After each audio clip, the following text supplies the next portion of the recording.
And thank you for having me here today, and thank you for being here, and thank you, Rita, for inviting me.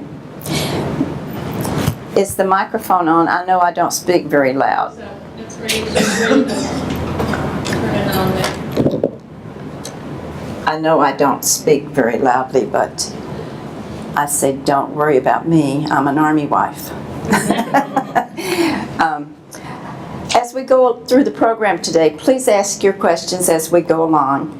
And I'm going to go ahead and answer your first two questions. I'm from North Carolina, and a man brought me to Minnesota. That's always, where are you from and what are you doing in Minnesota? My husband had a military career, and I met him in Georgia back between his two tours of Vietnam. And when he returned, we were married, and he brought me to Fairmont, Minnesota, which is his home, and from there up to Brainerd, where we live now. But I just wanted to give you that background and explain the reason for this accent. I'm going to talk today about the historical markers, monuments, and memorials that the Daughters of American Revolution have erected in Minnesota. Now, there are lots of other organizations that have erected markers, mostly the Minnesota Historical Society, but I'm just going to talk about ours today, what we have done. He mentioned the books. There are 2 books over here that I have done in the last 5 years. One of them is about the historical markers and monuments and memorials. We didn't really have a very comprehensive published list of all of them, and there were about 100 that the Daughters have done.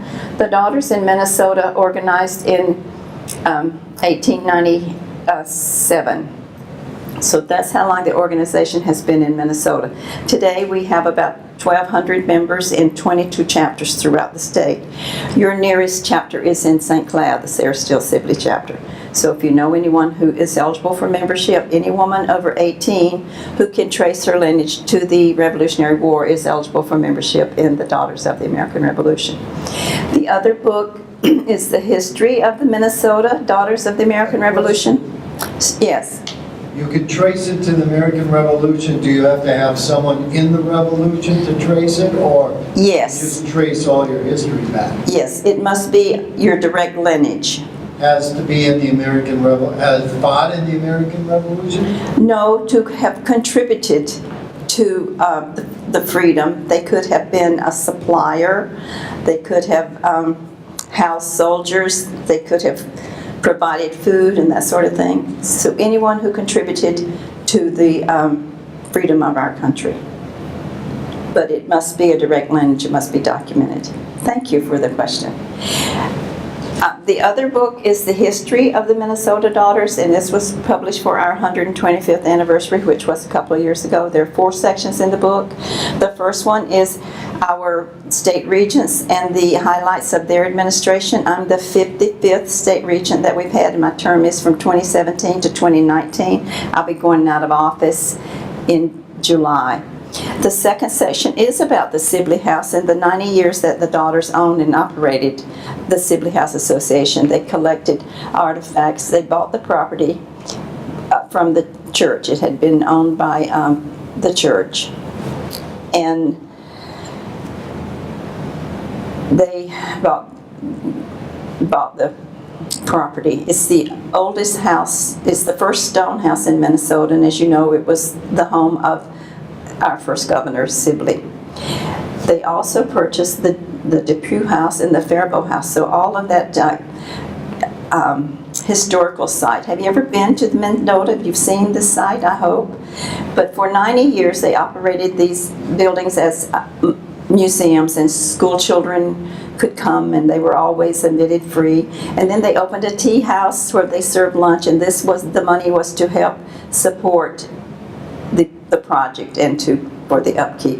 Well, about 1996, it got to be too much for us because our membership was dropping and the women were returning to work and that sort of thing. So they gave it to the state of Minnesota to be managed by the Minnesota Historical Society. About 2 years ago, the Minnesota Historical Society turned over the operation to Dakota County. So today, Dakota County Historical Society in Dakota County operates the tours of the building. There's quite a lot of pictures of the artifacts and things that the daughters collected, so that's in the book. The third section of the book are the chapters that we've had in Minnesota.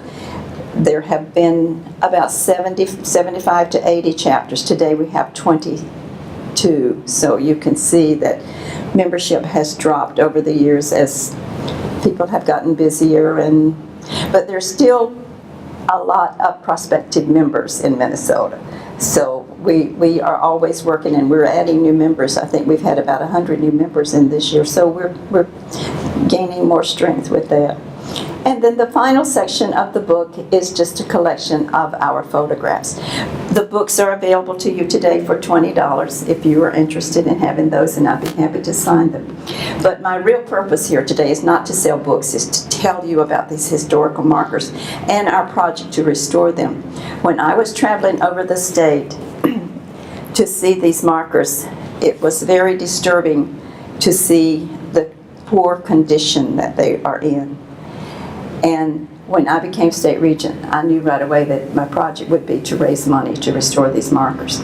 When the Daughters of the American Revolution, the very first thing they did, of course, was to decide what the name of the organization would be. And then secondly, what their purpose, and that would be to perpetuate the memory and spirit of the men and women who achieved American independence and to preserve historical artifacts and items. And you've had plenty of time to read this, so I want you to see how many we have in Minnesota, or how many that we started with. We don't have them all now. They've been removed for different purposes. I'm talking about 3 different things today: the markers, the historical markers, the monuments, and the memorials. Our memorials would be, for instance, to veterans. The historical markers are, of course, where historical events occurred. And then we have a couple of beautiful monuments that I'm going to show you pictures of. This is the reason the historical markers have been removed. One city removed markers because children were climbing on it, and they didn't want the liability of children climbing on the stones. Our memorials have been removed for some of the same purposes. And this is how many memorials we have lost.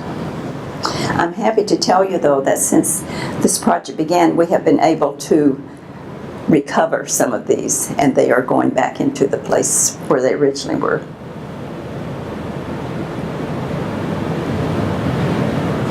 A lot of them, you were talking about the Sibley House, a lot of them were on the property of the Sibley House, and when the Minnesota Historical Society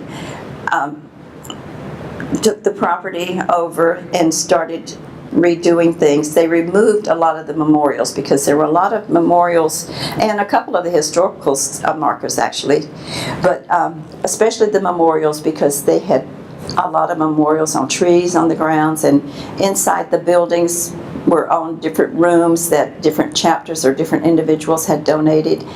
So a lot of that was taken down. Here's an example. Here's a very good example of how some of them get lost. Josiah King is reported to be the first Minnesotan who volunteered for the Civil War. I say he's supposed to be, because we believe that he is, but now Anoka has someone that they said this gentleman was from St. Paul. And apparently Governor Alexander Ramsey was in Washington at the time when President Lincoln put out the call for volunteers, and he immediately sent a wire to St. Paul, and Josiah King signed up to be. So he's the first volunteer for Minnesota. This marker was in Union Station in St. Paul for many, many years. When they were going to do some remodeling, one of the DAR ladies took it to her home, and at her death, her children found it in the attic. No one had known where it was for quite a few years, so they didn't know what to do with it.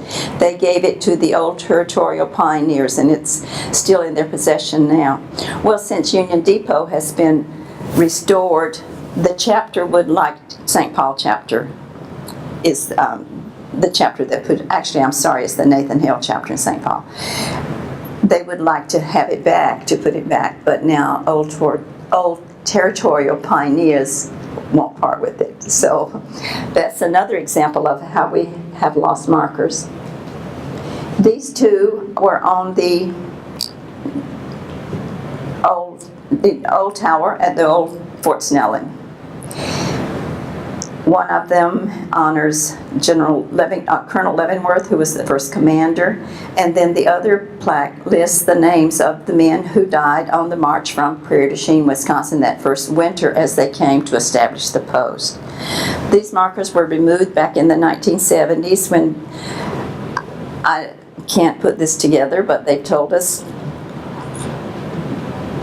you know what was going on in the 70s with the military. You know, it was so unpopular. So these were taken down and put in storage, where they have been from the 1970s until about 6 months ago, when they allowed us to take them out of storage and have them restored, and now they're looking for a place to put them back. So we're hoping that they go back on the tower.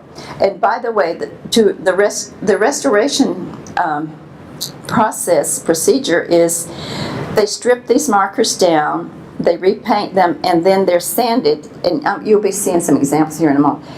They sand them so that the lettering is bright on the top, and they're back again. So these have been restored, and they are going back to Fort Snelling to be reinstalled. I'd like you to know who's doing this restoration work, and that is one of your neighbors in Richmond, Granite. Cold Spring Buds? Yes. Yes. Yes, they're doing that. Murphy, and Little Falls Granite Works. So they have been wonderful. They've been wonderful. They're excited. They thought it was a really great project, and they've helped us as much as they can in all ways. To date, we have restored about 35 of them, and we have 6 or 8 in the foundry at this time to be restored. So you see the beautiful difference in those. Here's another one that we lost. This was on the Sibley Historic Site, and the ladies had always had a memorial to pioneer women. Well, we recently learned when we wanted to restore this, they said you have to remove it completely from this site because it was on a burial ground of the Native Americans. So we had to remove that one. But they did find another spot at the Sibley Historic Site where we could put this, and it's behind the Faribault House, and here's the new marker for that one. These beautiful stained glass windows were presented to the city of Duluth by one of them by another organization, but one of them was from one of our chapters. Well, they're worth more than $1 million.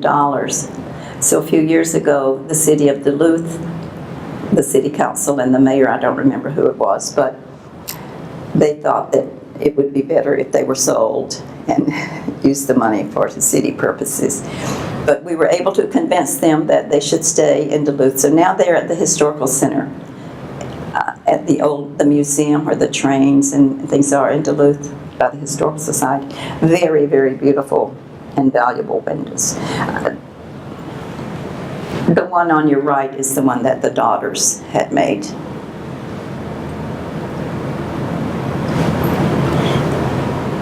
Our monuments are to George Washington and Nathan Hale. The Nathan Hale Monument is at the end of Summit Avenue in St. Paul, and the George Washington Monument is Fair Oaks Park. It's right across from the Art Institute in Minneapolis. This is such a beautiful marker, and I haven't received permission yet to restore this one, but It's in Faribault County, and it's so unusual. And this shows you what they look like. And people say, well, your screen looks so dark. Well, that's because the marker is so dark. You can't read it, and that's why they're being restored. Moses Saylor was the first settler in Faribault County, and there's a beautiful covered wagon up at the top of this. You can't see this, but this is one that I'm still trying to get the county or the city to say yes. We have to get permission from all of them because we don't own any of them. They were all gifts to various cities or counties or where they're located. A couple of them are even on private property, and of course then we really have to work with people to get those. We have a DAR memorial forest back on the 50th anniversary of the Daughters of the American Revolution. Our National Society has stays throughout the country to plant trees in the interest of conservation. So up by Ascove is a place I can't tell you where it is. It's so far out. It's on Highway 23, actually. If you're going to Duluth, it's by Finlandson, and you have to look on the map. But if you look on the map, you will see it started out as 40 acres. The ladies called it the Penny Pines Forest because they could buy a seedling for a penny, so they saved pennies and enlisted the help of Boy Scouts to plant trees on 40 acres. Well, that was back in 1940. Today, the DAR has increased the size of the acreage to 360. So it's very prominent on the map. It's in like the northeast up by Duluth, if you can look at it that way. Well, the marker, this is what it looked like. About 5 years ago, we were able to get them to put a wooden sign up. So they did that for us. But our little marker that we had placed in 1940 is the one with on the white, and it has taken a lot of abuse. You can see it took some shots, and it was stucco on cement. Well, when the monument company went out to look at it and to take it, they said, this is going to fall apart. We can't do it. We can't restore it because you can't even see the shots. I'm sorry that it's not better, but it's just the way it is. The shots were through the metal, and so we had to replace that one. So here's what we have up there now for that one. That's not a very good picture because the light is shining on it. But it's about a 3-hour drive for me to go and get a new photograph. This is the one that the monument company took when they went out there. Sometimes they get spray painted. This one is in Hibbing, and it's been in storage for quite a while. It was planted to commemorate George Washington's birthday back in 1932, I believe that it was. And I called to check on it to see what the status was, and he said, well, I'll sandblast it for you. Well, I don't think that's what they do at the foundry, but anyway, this one, the Duluth chapter, our Duluth chapter is getting ready to reinstall this one. So this one will be restored to its original brilliance, and it will be reinstalled probably in the spring. The Anthony Wayne chapter in Mankato has several historic markers in that area, and this is one of them. It's the site of the first school, and this is a very beautiful marker. This is being restored now. It has a picture of it has the etching of the first school, and it's a log cabin. So when this one is restored, it'll be very beautiful.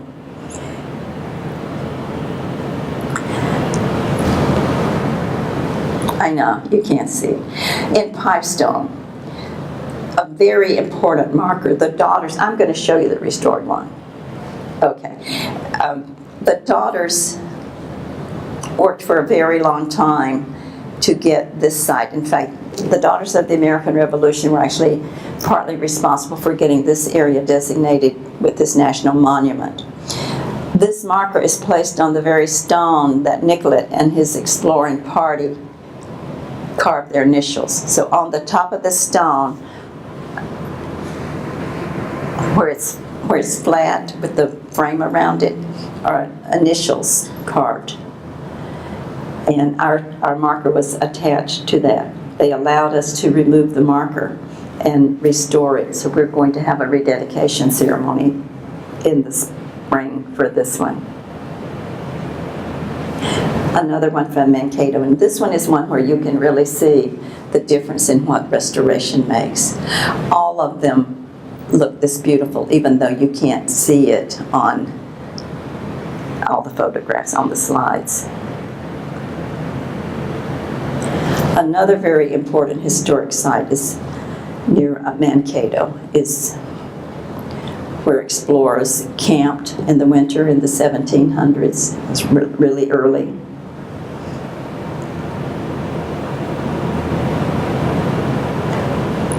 Sorry, we just saw that one. Some of them are difficult to see. This one is down by Albert Lee, and it's important because it commemorates the first settlement in that area.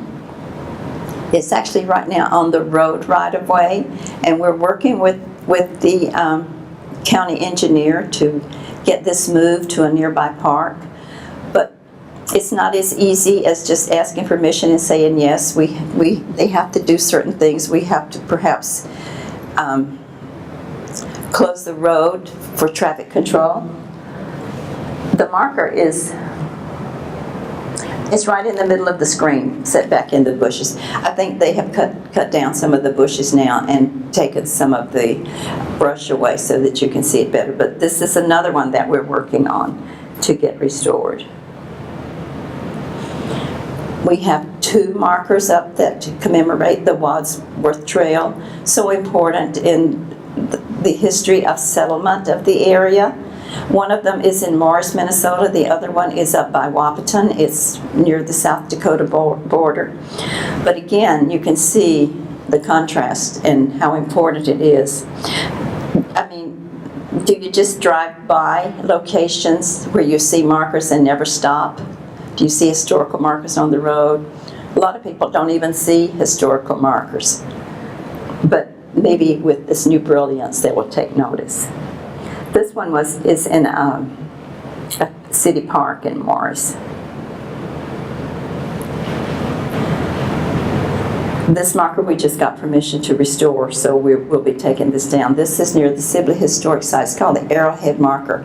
It's shaped on it's placed on a stone in the shape of an arrowhead. It's off Highway 13, and it commemorates the signing of the treaties.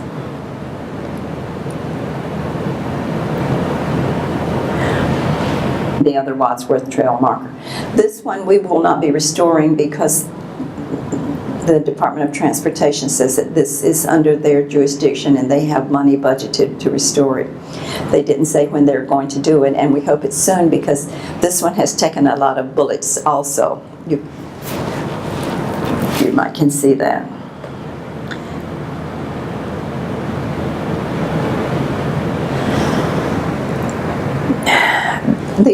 These markers are all pictured. You can see clearer pictures in the book if you're interested in that. But this one is such an important marker. This one is different from the others. The others have the raised lettering on it. This is actually the map of the original boundaries of Old Fort Snelling. If you can imagine, you know what area that covers at this time. When it was originally surveyed, it went almost from Interstate 94 all the way to Highway 13 by the river down by Burnsville. A huge area. This marker has all those survey lines. The problem is, you saw in the previous slide, it's placed on a boulder and it's right by a walking trail. So it's a very inviting sitting place for people who are walking. It's on the shore of Lake of the Isle. Well, it's practically worn down where you can hardly read the lettering. So we're working with the Minneapolis Parks Department to try and get this one elevated or to do something with it. They don't want us to restore it. They don't want it sent back to the foundry. Excuse me. But we're working with them to try to do something besides people sitting on it all the time and wearing down the lettering. The dogs visit it every time they walk by. This is our first marker, or first marker that the daughters erected. It's in Loring Park. And people ask me, well, what does Fort Griswold have to do with Minnesota? Well, what it has to do with us is the fact that, remember I told you the years that we established the Minnesota Daughters of the American Revolution, and these women were sometimes the second and third generation away. Actually, there were some that were the first real daughters, that were just real daughters of patriots. But the second and third generation were much closer to the patriots of the Revolutionary War than we were. In fact, my ancestor is my 6th great-grandfather. But they brought soil from different battlegrounds out east and planted trees in Loring Park. So they put this marker to commemorate the Battle of Fort Griswold, where some of their ancestors actually died.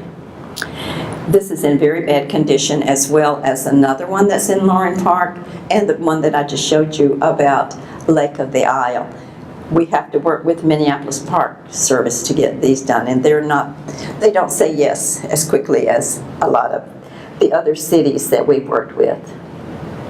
So we're working on those. My chapter restored this one in Brainerd. It's in Gregory Park, for which the park was named.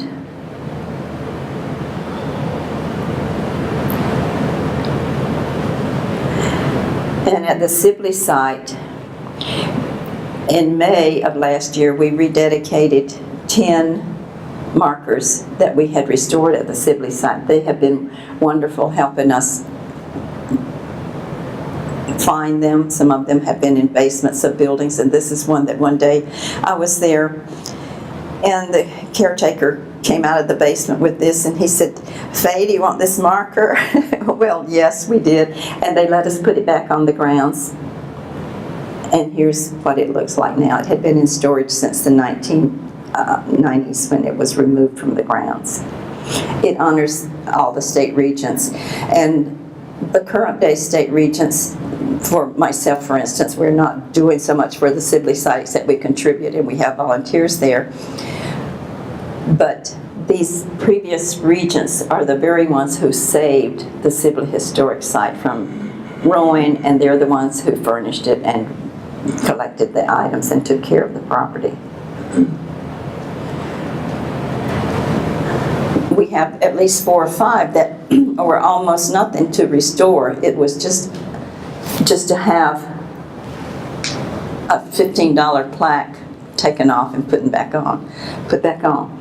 So, but it needed it. You can see, you can't read it. There was a bird bath, and Lucy Wilder and Nellie Sloan were ladies who worked so hard. They probably worked every day at the Sibley Historic Site when they were active in DAR. So these are memorials to those 2 ladies. Close-up of their plaques. There are 4 very important markers in Winona, and you can see the poor condition that this one was in. It was down by the river where hundreds of people walked by every day, and when I first saw it and saw the condition of it, I just cringed because we had let it get to looking like this. So they allowed us to restore it, and you can see where it is. And now the area has recently been under construction. It's down by the levee, but they have replaced it now. Also in Winona is the gravesite of the only Revolutionary soldier known to be buried in Minnesota. His name is Stephen Taylor, and he was with Ethan Allen and his group that captured Fort Ticonderoga. So the ladies of the Winona chapter in Winona had this replica of Fort Ticonderoga around his grave, and his marker was restored. So here's what his marker looks like after restoration. See, you wouldn't stop to take a look at it. You wouldn't stop to read it when it's so difficult to read. So we hope that people are looking at these at this time. In Aiken, a memorial to soldiers of World War I.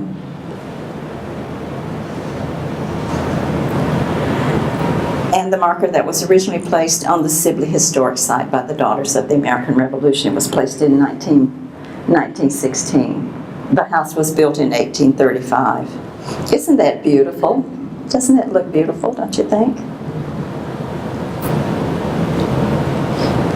And the Faribault House, which is right on the historic site as well.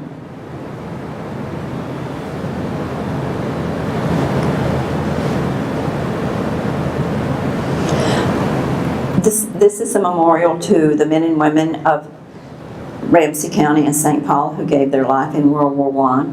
This is at the end of Summit Avenue on the river at Shadow Falls Park. This was actually granite from Cold Springs. That's what our records told us. This was erected in 1923, right after World War I. The ladies had so much foresight with putting this marker up because the base of it has 4 sides. They put a bronze in one of them, but they left the other 3 sides for us to do something in the future. We have a project going right now raising money to put another bronze in. When they took this bronze off and took it to the foundry, I asked them to make a cast of it so that we would be able to make another marker. So they have given us a price on it, and we're working on that now. And St. Paul has agreed to let us put another marker in. You can see a close-up of the base. And the 3 other sides. We'll put a marker on the opposite side of this one.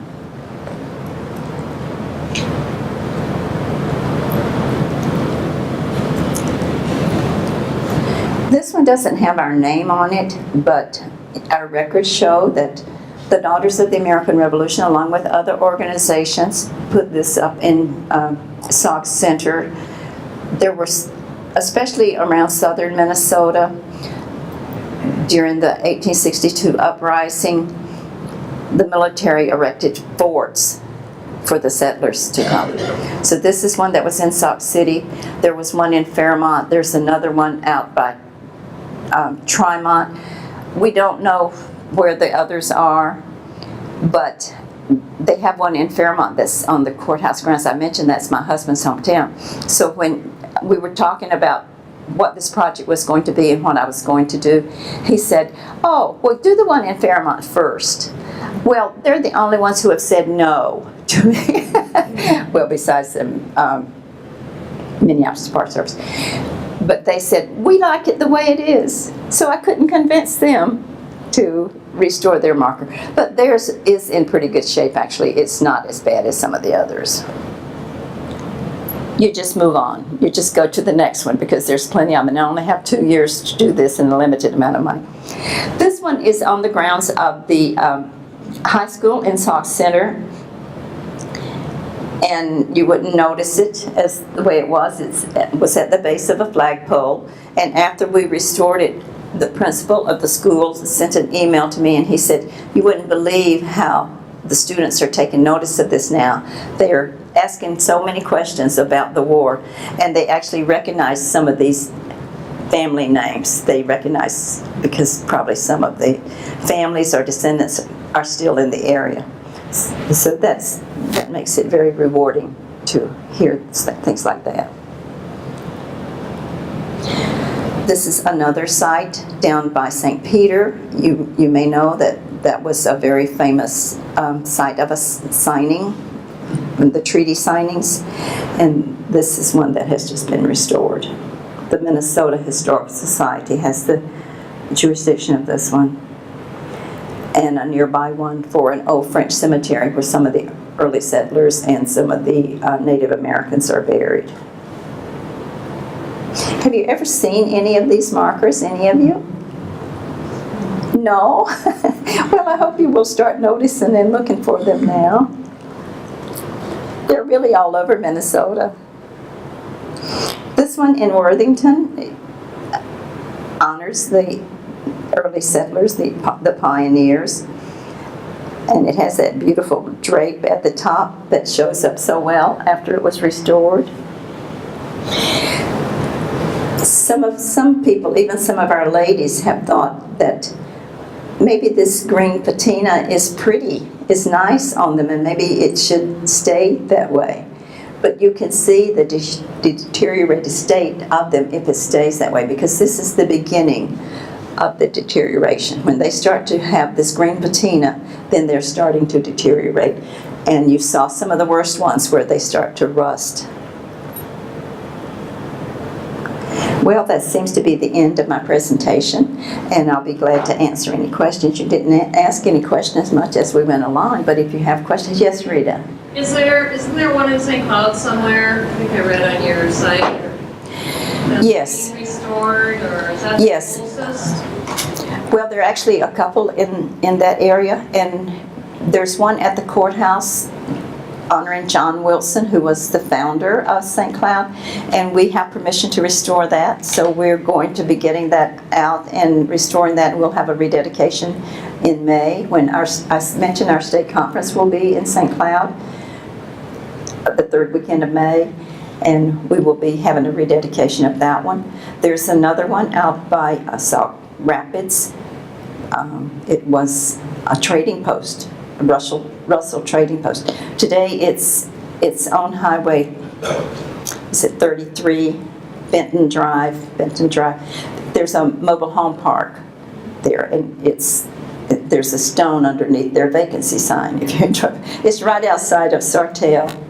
Then there were others that are no longer in existence. There was one for one of the forts that I mentioned that was a refuge for the settlers. That's long gone, but it was located over on 10th Avenue. I think the college occupies some of that property now. So those were the ones that I knew about that were in St. Cloud. Yes? And I'll ask another question. Some of them are memorials to like World War I and II veterans also. There should be, I hope there are, but I don't think that the daughters did that. Okay. But maybe some other organization. Also in the cemetery, we do have some real daughters. A real daughter is a woman whose father, she's the first generation of the descendants, so her father would have been a patriot of the Revolutionary War. And then she would have also been a member of the Daughters of the American Revolution. Now, there are daughters of patriots who we know some of their names, but they probably didn't have the opportunity to join the Daughters of the American Revolution because perhaps they were not living when we organized. But there, you do have several of those in the cemetery in St. Cloud. Anyone else? When you take one of the monuments to be restored, how long does it take them to restore it? Well, they've been, I told you, they're working so well with us. We're so lucky that we linked up with them. Some of them come back in a couple of months. If I need one for a rededication or something, they will rush it. But, it's just a few months. They take them off. They actually send their truck out and take them off. The one that I showed you about that was honoring the regents that I said was in storage, and the caretaker brought it to me from the basement. The bronze had been put in the basement in one of the buildings, but the stone was rolled out into the woods. So Don Calhoun, some of you may know him. He's from Richmond, and I worked with him as well as Scott Nagel from Little Falls. He sent a truck out. They had to get a truck out to the edge of the woods and get the stone because it was like 600 or 800 pounds. So they've been wonderful. They've really been wonderful and a lot of help, and they think it's a great project. Anyone else? Question, is there Do you have any plaques or memorials around Lake Calhoun? There are several around Lake Calhoun. We can't say Lake Calhoun anymore. We have to say something else. I can't even say it. I still say Lake Calhoun, Lake of the Isle. The one that I mentioned is between Lake Calhoun and Lake of the Isle, but it's actually on the shoreline of Lake of the Isle, the one that's the original map of the old fort. There are other organizations, there are a number of markers around Lake Calhoun, but they were not erected by the Daughters of the American Revolution.